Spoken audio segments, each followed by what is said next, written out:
নমস্কার বন্ধুরা, rare view mirror চ্যানেলে আপনাদের সবাইকে স্বাগত জানাই। আজ আমি আপনাদেরকে লাউয়ের খোসা ভাজা করে দেখাবো। লাউয়ের খোসা ভাজা শুনে আপনারা হয়তো ভাবছেন এর ভিডিও তো আপনারা অনেক জায়গায় অনেকভাবেই দেখেছেন, কিন্তু আমি একটা সিক্রেট উপকরণ মিশিয়ে কিভাবে এই সাধারণ লাউয়ের খোসা ভাজাকেও অসাধারণ করে তুলবো সেটা দেখার জন্য কিন্তু আপনাদেরকে শেষ অবধি আমার সাথে থাকতে হবে।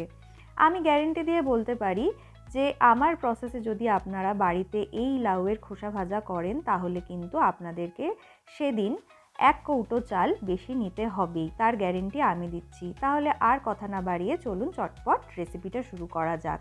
ইন্ডাকশানে আমি কড়াই বসিয়ে দিয়ে 2 টেবিল চামচ সর্ষের তেল দিয়েছি, চেষ্টা করবেন সর্ষের তেলই দেওয়ার। এবার 1/2 টিস্পুন কালো জিরে ফোড়ন দিলাম। কালো জিরেটা দেওয়ার পর হালকা নাড়াচাড়া করে এতে 2টো কাঁচা লঙ্কা আর 5 থেকে 6 কোয়া রসুন একদম কুচিয়ে আমি দিয়ে দিয়েছি।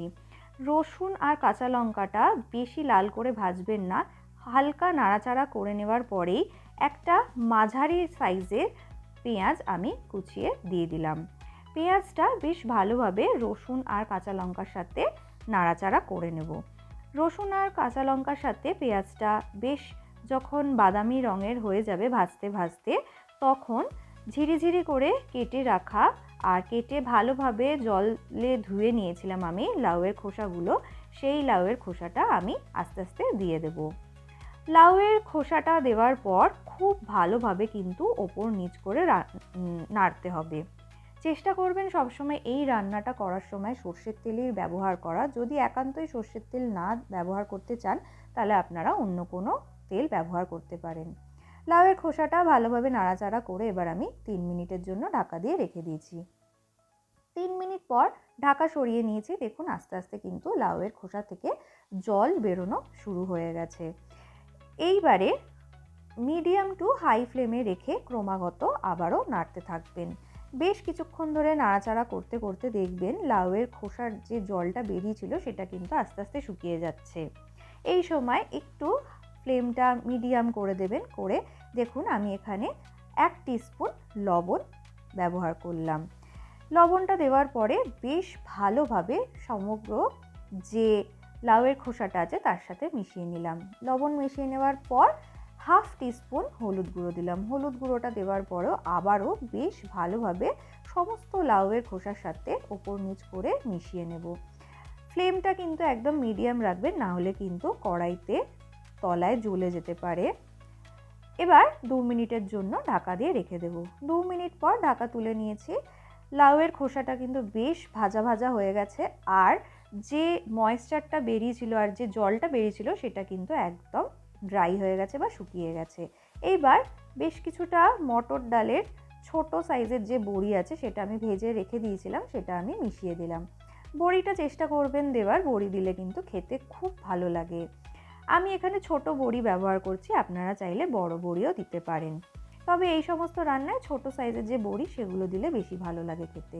এইবার আমি 1 টেবিল চামচ চিনি মিশিয়ে দিলাম।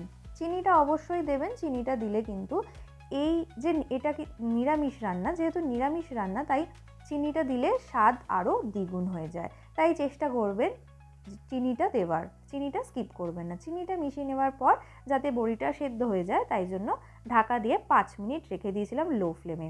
ঢাকা সরিয়ে নিয়েছি 5 মিনিট পর। আমার কিন্তু অলমোস্ট রেডি হয়েই গেছে লাউয়ের খোসা ভাজা। একবার ভালোভাবে নাড়াচাড়া করে নেব। ভালোভাবে নাড়াচাড়া করে নেওয়ার পর এবার আমি যে সিক্রেট উপকরণের কথা বলেছিলাম সেটা মিশিয়ে দেব। সেটা হলো রোস্টেড পিনাট, একটু কোর্স গ্রাইন্ড করে দিয়েছি, বা চিনে বাদাম শুকনো খোলায় ভেজে আধ ভাঙা করে মিশিয়ে দিলাম। এই উপকরণটা যদি আপনারা এই লাউয়ের খোসা ভাজায় দেন তাহলে কিন্তু এই লাউয়ের খোসা ভাজার স্বাদ আরও দ্বিগুণ হয়ে যাবে, তার গ্যারেন্টি আমি দিচ্ছি।